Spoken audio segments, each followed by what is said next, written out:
Hey there, and welcome to the first episode of the God Theory podcast. This is about introductions and whatnot. Um, yes, so my name is Jeremiah Bean. And I'm David Drake. We're throwing it all out there, first and last names, so now you can track us down. I know the internet's going to find us and kill us. I'm pretty sure that's how it works. Man, I remember that stuff, like whenever whenever we were younger, like before the internet, when like everything was so transparent, Yes. it was, I remember like putting my first and last name on things my mom was super paranoid about. Of course, my mom was paranoid in general, like possibly clinically so. Yeah, but remember, you never give out your private information online, ever. Yeah. And now you can like Google someone's like home address. You can do a Google Street View and like so somebody could be watching like right now. Like, what does the front of his house look like? Is he a white trash? I know, and we're conditioning our kids to accept it with Elf on the Shelf. We're always being watched. Elf on the Shelf. Oh yeah. Okay. Panopticon, baby. Yeah, so what is this show about? Why are we doing a second podcast? We've already got one. Yeah. Okay. So we're actually the hosts of a podcast called Game Theory Podcast, and that's where we actually apply kind of our expertises, our academic expertises, to something that we're passionate about, which is video games. And then, but after getting shit on for a long time, you know what? I used to be like a totally like chill. Like whenever I dropped my Christianity, I was like, guys, can we all just settle down? Can we just settle down? Can that be a thing where we just chill and hang out? Can we just put that as a thing that we don't talk about a lot, like politics? Yeah. And what's sad is like probably some. What's the other one? Yeah, politics, probably sports. Yeah, which is a religion in some places. Yeah. Well, but as time goes on, man, like after getting shit on for a while, like after converting, it's like, no, you know what? No, fuck those guys. Like honestly, seriously. Yeah, it's kind of weird because a lot of people go through the opposite. Like they'll go through a very angry phase after they lose religion, right? Like they'll be like, I was lied to. This is fucking bullshit. Like I hate church. I want the whole thing to burn to the ground. But you and I were kind of chill. We're just like, yeah, live and let live. Everyone believes their own thing. But we both have since, like it's easy to be chill about religion when you're living in South Korea where nobody gives a solitary fuck about religion. Like, which is where you lived for a while. Yeah. And so, but now I live in a very evangelical mecca called Colorado Springs, home of the New Life megachurch. You might remember that from the news. Their pastor got arrested for doing blow with gay hookers in Denver after a anti-homosexual pro-family sermon. That's just fantastic. Which isn't illegal. It's just funny that those two things happened in that order. And so I'm living constantly surrounded by Christianity, but I think that you might have maybe a stronger claim to that. I'm in the dirty South. I live in right now because I'm going to graduate school. I'm getting my PhD in clinical psychology, and to do that, I'm here at the University of Mississippi. Now, Mississippi is usually a bastion of liberal thought, but really. No, I Oxford. always pictured it as a horrible quagmire of pestilence and 19th century ideas. Everything you're saying, yes, and then some. It's so bad here. Like, if you don't watch football, and if you don't love Jesus, you're in trouble. Like, you get the hell out. Yeah, they're praying the gay away here strong. Like, it's in the Kool-Aid, but so fortunately, like, and that's weird because it's called Oxford. That's the name of the city where Ole Miss is. And you'd think, that makes you think, like, enlightened thought and stuff. Like if you told me you live in Oxford, I'd be like, oh, sounds like a very cosmopolitan utopia. It's what a stark contrast, because in the Department of Psychology where I'm at, everyone's, like, very, like, starkly liberal. Everyone's, like, real cool. You'll find that's a trend with education as it goes up. Yeah, there you go. Yeah, those two things are correlated. And, but then as soon as you, like, go out, I mean, like, 5 steps out, suddenly it's honky-tonk. Like, it's ready to go, man. So, after a while, we kind of became passionate about it. We found ourselves after our, we'd wrap up our Game Theory podcast, and we'd be just kind of chatting about this, and we were like, people have said it's a successful podcast actually, and they've told us the interesting thing that we do is we take our expertise and apply it to something we're passionate about, and we thought, why don't we do that here? That's something we could offer the space. So what is your expertise? What are you bringing to the space? Oh, I'm really good at pool. Okay, so Pool Sharks. That'd be a good podcast, actually. That would be. But actually, other than that, I'm getting my PhD in clinical psychology. One of the things I research is mass murder, suicides, violence, and this hypothesis that comes from media that we consume. As it turns out, I've ran the statistics now, and it's not the case. But one of the things that have been, is my new research interest, something I've been kind of interested in, and I might make it my dissertation, I don't know, is about atheism. Like psychology is strangely quiet on atheism. There's a great talk at the last Skepticon. So we grew up with J.T. Eberhard, and maybe that some of that rubbed off on us. The Slowly. activism bit, I guess. Slowly but surely. Yeah, and he's like, he's got a little bit of a following on the internet. E-Fame? I don't know. Maybe it's E-Fame. But anyway, he's he runs the Skepticon thing, or at least he started it. Him and a group of other people. And anyway, at this last one, there was a psychologist who showed up and talked about the fact that like atheism is like, is for some reason like you can't research on it. Like she worked in a lab in Florida where they researched minorities and people being publicly disenfranchised. Yeah, you're right? talking about Melanie Brewster, right? That sounds correct. Yeah, I'm pretty sure that's right. The Skepticon 7, I think, when it's psychology. Why is it silent when it comes to atheism? Yeah, and if you guys want to hear a good talk, go listen to that if you're interested in this. I thoroughly enjoyed it, and it's something I noticed myself as well. In my department, there's a lady. She works with a lot of she's a social psychologist. She does research. She's an experimental psychologist, not clinical, and she looks at a lot of like social issues and relationships. And so I went to her one time because I had a client. Right, we see clients in graduate school, and oh, actually, it wasn't a client. It was someone I was just talking to on the side. But the guy, he had lost his faith, and his wife was a Mormon. And they asked me a question, which frankly I didn't have the answer to statistically. Normally I like to have the research in my head, but they said, what's the statistics? What's the chance that we're going to make it out of this? And successfully. And I didn't know. And so I looked in the literature like I'm supposed to do. Like almost nothing there. If anything, it was about two religions, but rarely like atheism. Yeah, there's a big quiet part. Like there's not a lot of studies on this. Yeah, like complete. If I was in my academic hat, I would say paucity of research. But it's weird. So I asked this lady, who's she's a lady. Well, she's a doctor, PhD in clinical psychology. I said, you're an expert on relationships. Can you tell me about this statistic? And she said she is also an atheist, and she said, what? No, actually, there's not a lot of research on that, and that sparked my interest. So ever since then, this has been something that I've kind of zoned in on. But yeah, what about you? Weird. In academia, like before we leave that, it's weird because we, like as academics, I know when I was in grad school, what we're always looking for is a place where the research hasn't been done yet, because you have to add to the body of knowledge, right? So as soon as there's a gap anywhere, like scientists, researchers, people studying this stuff, they flock to that because it's how they're going to make their name. It's how they're going to get published. And yet, this seems like a huge blind spot that everyone's steering clear of. So it's really interesting. We'll have to get into that in a future episode, why that is. Yeah, for sure. Actually, one of the things, there's been very little research on it done, but one of them popped up, and I have it on my phone, but it was, it's that study. Remember the 3 questions that can reliably distinguish between... Yeah, and which I thought was fascinating. This is another thing that stepped in, and I said, why haven't I seen more studies like this? I consume this crap. I have to for graduate school, and I like to. Obviously, it's my passion, but I should have seen more articles like this. But it was one of the only ones. Yeah. You remember that? Yeah, I sent it to you on a couple months ago. That's right. Yeah. Oh, yeah, it was you. So the 3 questions. Actually, you want me to do them here? Yeah. Let's go into that. Those are interesting. And also, it's interesting. It came out of Canada. I wonder if there's an American stigma towards researching this kind of thing. That's a good question. So the top 3 countries that produce the most amount of psychological literature is America, United States, America.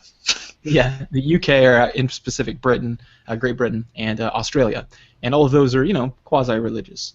So possibly there's research from other places, but we seem to be these mills of it. Well, and you're not reading a lot of stuff that's not translated into English, probably. That's a good point, but even those journals, there's not that many. So okay. I don't know. At least this is my understanding. This is what I was taught. But so the first question is this: are you ready? And these 3 questions can, supposedly or not, with very high accuracy. Yeah, can determine whether you're an atheist or someone who is religious of any kind. So 1, you ready? Mm-hmm. A bat and a ball cost $1.10 in total. The bat costs $1 more. Costs $1 more than the ball. How much does the ball cost? Right. So the thing is you've got kind of an intuitive answer. A lot of you probably have an answer that popped in your head just then, right? Right. The intuitive answer being like, oh, it's $1.10 total. The bat's $1 more, so the ball's 10 cents. Yeah. Why is that wrong? Well, because of algebra. It turns out $1 is only 90 cents more than 10 cents. Okay. So there's the aha moment. Yeah. As it turns out, So How I do got that people? wrong initially. I was like, oh yeah, 90 cents. And I was like, that seems really easy though. So I had to go back and like doubt myself. And I brought out the algebra and I did the x plus y equals whatever. And I was like, oh, wait a second. Yeah, so it's like 95 and 5 or whatever I came up with. Yeah. Um, yeah. So it's $1.05 and 5, and so Yeah, $1.55. so it's $1 more, and that's the actual way. So religious people answer in a way that's intuitive. It's that dollar. They say, oh, it's 10 cents, right? And the people who were atheists actually responded in a whole different way. They would say Right, but the interesting thing is the atheists will still have that intuitive response, but they don't trust their intuition. Yep, exactly. Yeah. So this is fascinating to me. So the second one was this: if it takes 5 machines 5 minutes to make 5 widgets, how long would it take 100 machines to make 100 widgets? And the intuitive answer is 100 minutes because it's 555, 100, 100, 100. Yeah, you get that pattern, right? We're good. We're like evolved monkeys. We're great at pattern finding. That's why there's a man in the moon. Right, exactly. Pattern recognition, exactly. But as it turns out, that's wrong. Right. Yeah. So it only takes obviously 5 minutes because the process itself to crank out any number of widgets per machine. One machine makes one widget. Per minute. Yeah, per 5 minutes. So per 5 minutes. 100 machines, 5 minutes, 100 widgets. So the third one. And this is actually a question on we give intelligence tests in clinical psychology. This is actually one that's out of the Woodcock-Johnson, which is a great name. Which is both an accurate name and a hilarious name for a dude. Try giving this. Okay, so we give a lot of these to kids, right? Because parents come in and they say my kid's a little behind the curve, or they're just rich and they want to know how smart their kid is, and they bring him in, and I have to give them I have to totally straight face it and just be like, yes, I'm gonna go take your kid in the back room and give her a Woodcock-Johnson, and to me. I know. Like it becomes partly you kind of forget, but every once in a while you think about it and you're like, should I address that? Should I call that something else, like a WJ test? But even that sounds. Why didn't you do that? Yeah, I don't know. But anyway, so the third question is this: yes, in a lake, there's a patch of lily pads. Every day, the patch doubles in size. If it takes 48 days for the patch to cover the entire lake, how long would it take for the patch to cover half of the lake? So what's the answer that pops in your head? So the intuitive answer, half of 48 is 24, so 24 days. And that's how most religious people answered it. But why is that wrong? Well, because it's an exponential growth. It's doubling every day. So really, in order to find out how long it takes to cover half the lake, you just take the day before it covered the entire lake, because then it would double and cover the whole lake. Right, exactly. So the correct answer is 47. Right. Yeah. And as it turns out, that's these people were entirely likely. Like, okay, if anybody knows about probability or statistics, the P was 0.003 to predict religiosity. That is insane. Like you will drool if you get those numbers because human variance goes all over the place. So yeah, those are solid. That's some solid statistical correlation there. Hilarious. So well, anyway. Which is interesting too because remember that meta-analysis that came out last year, was it, where they looked at IQ, intelligence, for religious people, and they were missing those same kind of questions on the Woodcock-Johnson as they were missing in that study. Yeah, exactly. It's there's a lot going on there psychologically, and I think the cool thing about this podcast, I think, is that so the other podcast, like I research, I have researched video games, right? Mm-hmm. So I can answer things, straight off the cuff. I'm like, oh yeah, there's research been done. Here's the consensus of the literature, but here, there isn't. Yeah, there's no literature really. There's not very much. Mm-hmm. So it's gonna be a lot more conjecture. You're gonna be just listening to us kind of like talking. It's more of a loose format than our other show, I think. Yeah, for sure. And one of the things I really like that so when we started the first podcast, why we do podcasts in general is because we like to make a community of people who can kind of discuss topics. Mm-hmm. So we get a lot of feedback over there, and I love it. It feels more of like a back and forth than it does just a couple talking heads. I hope from the other side of it. So yeah, we always encourage people tuning in live. Occasionally we have that happen. Sending in emails, that kind of thing. Yeah, just starting a conversation. So if we say anything that you've got, if we're just conjecturing too, we don't know, man. We're just hypothesizing. So if you've got like a better idea, we'd love to hear it. Yeah, exactly. I distracted you. You were asking me a question. I was. Well, what's your expertise? Is that it? Yeah. Before that, when we're this is how our conversations in real life go for people who listen to our podcasts, like, and they think they kind of meander. Like, we do that. We we come up with sidetracks all the time. I was gonna say, you said that you were talking to somebody who lost his faith, and I really hate that parlance. I wish we could change the way people refer to that, because Oh, losing your faith feels like losing your car keys or losing your job. Like, it feels like a tragedy, right? yeah. Like, oh, oh, you lost your faith. Like, the impulse is, oh, I'm sorry, what happened? Like, oh, like, like you lost your arm or you lost your daughter. Like, Yeah. it's like, I've got a very specific set of skills, and I'm gonna find my faith and bring it back. Like, you don't need Liam Neeson for this. Like, it's not something you wanted in the first place. Faith is just a nice way of saying credulity. So instead of saying I lost my faith, I like to say, like, I learned how to not be credulous anymore. I learned how to think skeptically. Oh, yeah. That's a good way of thinking. I guess some of that's a spillover from. Yeah, So from I our had to backgrounds and from oh, our environment. yeah, maybe it's that. I Because thought we're I was trained to, like, thinking, think of faith as a virtue, right? Like, he's a man of faith. Like, oh, instantly that's a plus on his category. It's not. It just means that you don't look for evidence on some things. which you're saying that we were raised that way, and we were particularly raised that way. We've got a history of, Yes, very religious yeah, backgrounds. yeah. So that's You grew up what flavor of God? oh man. Okay, so my dad, who is the unquestionable head of the household, right, because of our religion, Mhm. he was like charismatic Christian. So like So, like, talking in tongue, tongues, faith healing, all that. yeah, faith healing, like laying on a hand stuff. That was normal stuff for me, which is probably pretty common. Yeah. But he said, he famously said, to speak of how conservative he was. He's dead now, unfortunately. He died last year, this year that just passed. But he said that the worst thing that ever happened in America was for women to get the right to vote, which I imagine most of us disagree with, if not all of us. Yeah, that's more like something you'd read in the New Testament, maybe from Paul. Yeah, no, that's the thing. Like he was taught to read, directly from the Bible. So I was growing up with that. That's how I did. I read directly from the Bible, and I believed all of it. Yeah, and I didn't know your wasn't dad very well, but I think, like, he wasn't a bad person. It's just he took it seriously. He took what the Bible said seriously, and I think that's the danger with the Bible and the danger with religion in general, is it can take generally good-intentioned people and make them say stupid things like, women shouldn't be able to vote, because that's kind of how, like, Paul frames it, or Jesus or Luke or Matthew or whoever. Yeah, and that's what he said. The reason why he said it. So here's the underlying logic that he had, was that it causes dissension in the household. If the household has one vote, then the head of the household should be the person that's counted, right? Right. And it would cause dissension if a guy votes and a girl votes. It's really just an echo chamber, not echo chamber, but it's redundant.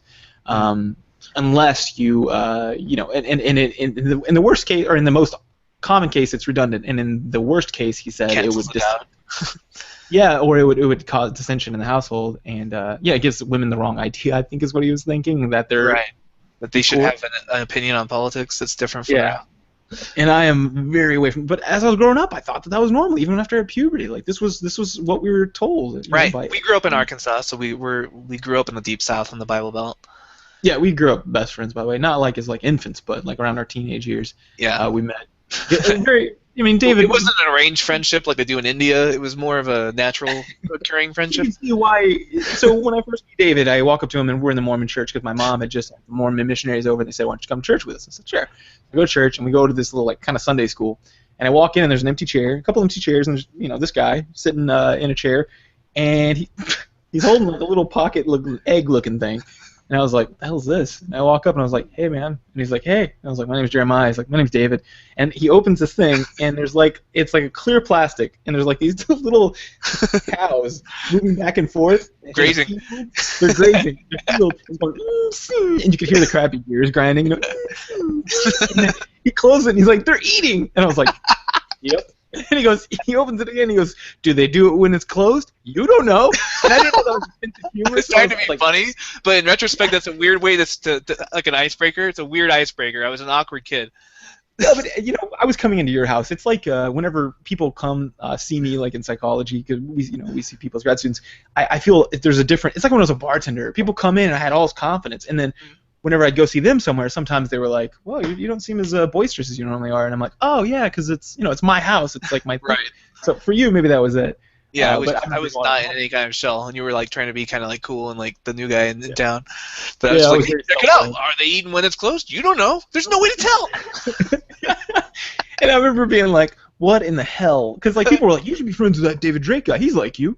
And I was like, that guy's not like me. But I sat with next to him the rest of the class, and eventually, I don't know what happened. We just I think I loaned friends. you Chrono Trigger, and that like sealed the deal. Yeah, yeah. Chrono Trigger. So that's our gaming is in our history, and so is So religion. is church. Yeah, we got a lot of background on that. So my expertise, I'll stop dodging the question. Yeah. I, well, religious my expertise. As you know, I was raised Mormon, which is a pretty fundamentalist kind of faith. Like it's very literalist, very like you go to church every day, or every Sunday. You go to church every Wednesday. 3-hour services. When Oh, you're don't forget 19. seminary in the mornings. Oh yeah, early morning seminary. I forgot. Yeah, so like from 6 to 7 a.m. or something, you're in Every seminary day before Monday school. through Friday. Yeah, it sucked. So tired. Yeah. And then when you're 19, you go off on a mission, and you go to a foreign land, and you spread Mormonism. But it's not like a mission the way most Christians think of missions, where you're like, you go out for a couple months, you build some churches, maybe dig some wells, come home. Like it's like a 2-year, you're knocking on doors like Jehovah's Witness style kind of Oh yeah, proselytizing. surely everybody's got a Mormon missionary knocking the door, Yeah, right? you probably have seen them. The kind of like they dress like 1950s businessmen, like the suit and tie. We're here to talk about religion, see? Like Yeah. that's kind of, Hey, I like the cut of your jib, huh? Take that, Mr. Hitler. We're on the nose. Yeah, so it's very like it's interesting if you look at the history of the faith. Like the church kind of went through a reformation in the 40s and 50s, where they tried to become like all American. That was like their new identity, and we kind of fetishized that kind of 1950s businessman look as like the look, and it never changed. Like even though people don't really wear ties anymore very often. Like when's the last time you saw someone wearing a tie? Maybe in court. yeah, that's rare. Yeah, but Mormons will wear them every day to church, and if you show up without one, it's weird. So it's like Oh we man, still kind of fetishize that kind of 1950s ideal. and it's not just parents; like kids are wearing ties too. It's Yeah, like a yeah, really little big kid babies with little clip-on ties. Like yeah. it's very much like you're in a time machine and you're all Leave It to Beavered when you're in a Mormon kind of setting. It is, But man. It's a little bit creepy. Like, it it's a lot of it creepy. But when you're raised in it, you don't know. Like it's like any cult or any kind of strong church. Like you don't see how weird it is until you're on the outside. yeah, really. Okay. For me, man, I got exposed to it from the other side. My Yeah. mom had divorced my dad, and he had left, and so we were kind of like she was kind of lonely, and these young, good-looking dudes, and honestly, they were cool, man. They were the coolest missionaries. They did stuff you guys probably weren't supposed to do, like Yeah. they would show up and play NBA Jam with me, which Yeah. probably is not. But it won me over, or not me over. Yeah, I never, and it works, right? Like they were supposed to build relationships of trust. Like it's all very kind of manipulative, but we're supposed, and especially at your age, you were what, like 15, 14. Yeah. And so like you're like, oh man, these guys are cool, and they take an interest in me, and my family life may not be awesome, but these guys are there for me. Like that's kind of like who they're trained to look for. Okay. And Really? oh yeah, I'll tell you, we'll do a whole episode about the missionary training center.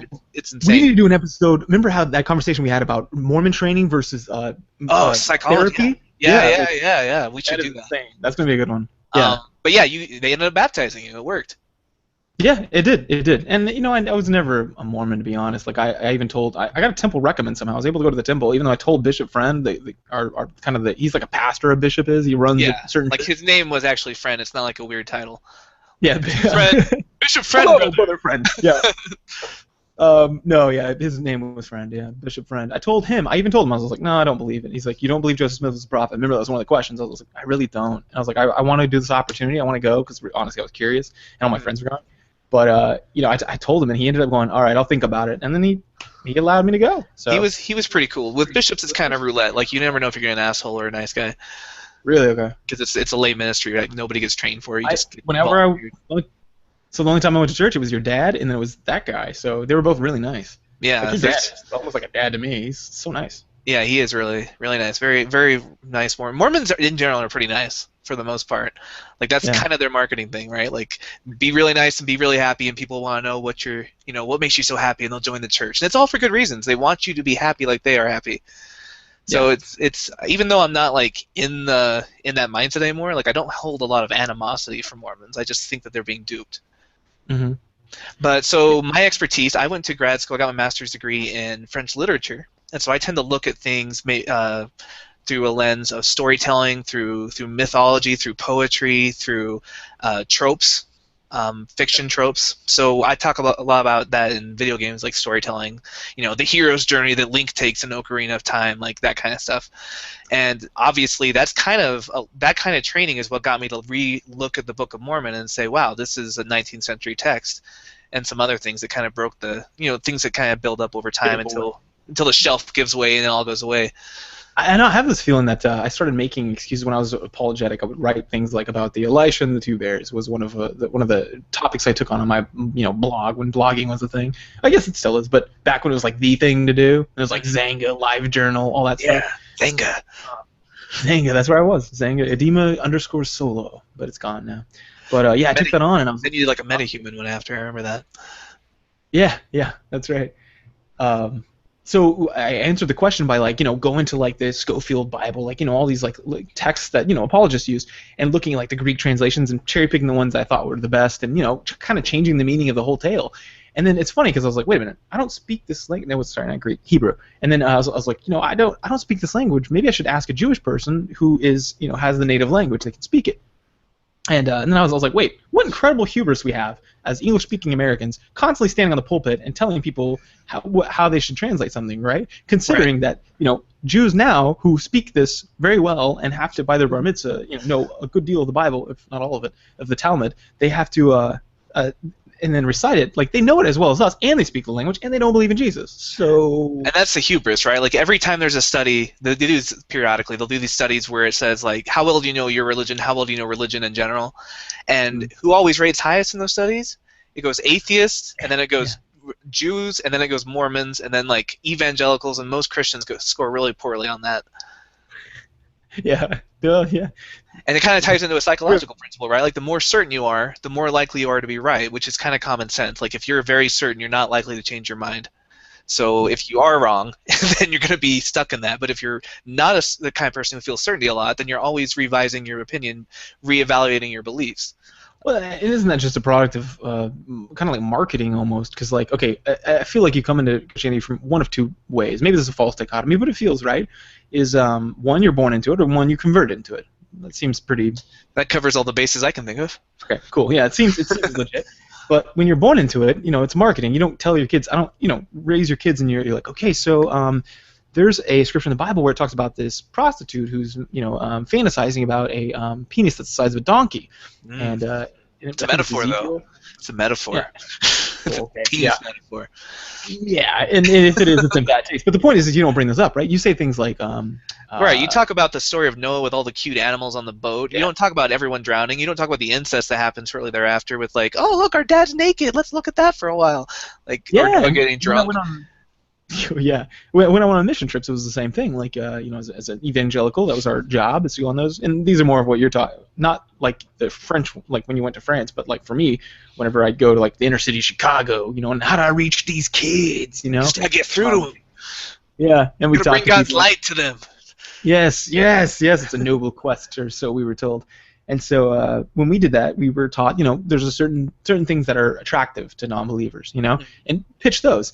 And so over time, when you start buying into the good stuff, it's a series of, Mormons actually call that milk before meat. You give somebody milk before they're ready for the meat.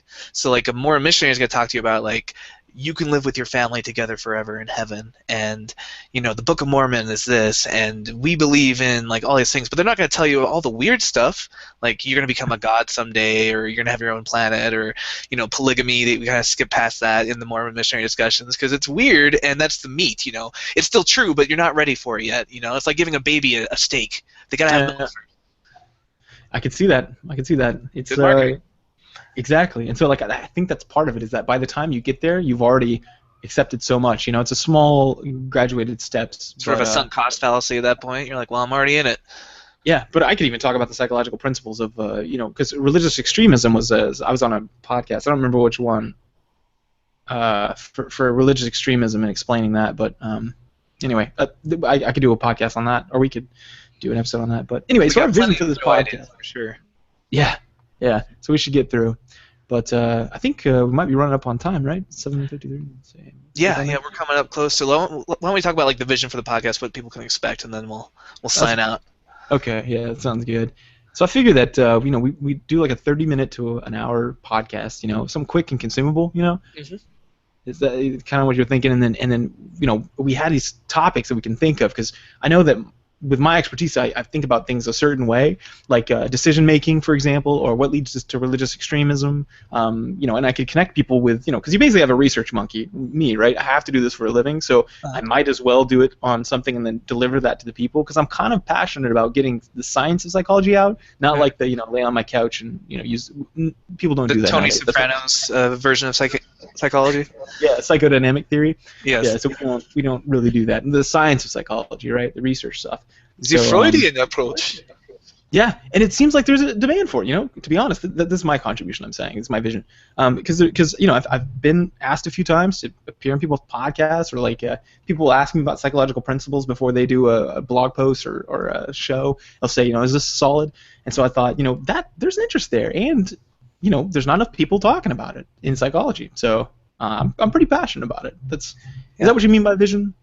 Yeah, and then I'm going to be bringing to the table kind of the Mormon angle, which is just a fascinating religion now that I'm out of it. Like, I'm way more interested by Mormonism now than I ever was, like, when I was in it, because it's this like small microcosm of how religions form. Like, Judaism and Islam and Christianity, their roots are so far in the past that we can't really see them. Like Abraham is probably not even a real historical person, right?